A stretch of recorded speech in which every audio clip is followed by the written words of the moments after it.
ready to do the last Q&A.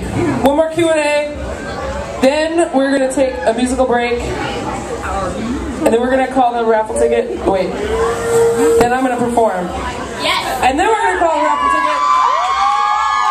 And then you're going to find out who is Mr. Pittsburgh Pride 2011.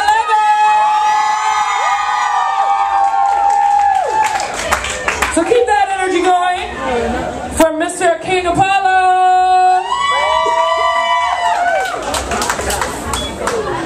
Mr. Apollo, what does sex, drag, and rock and roll mean to you, and how do you plan to use it to keep our community believing in pride? I want to say one thing, is that if you don't know me now, you don't know me yet, you know me now. I'll tell you that. Alright?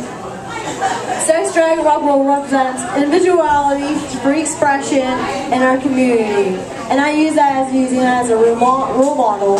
You reach out to others and get to know that person, tell them how it is. Tell them about sexuality and gender and all that stuff about that. And just educate people. So, you know, it's more about word of mouth. How are you going to reach out to people if they don't understand if you don't open your mouth? You know what I'm saying? So, that's all I got to say about that. Thank you.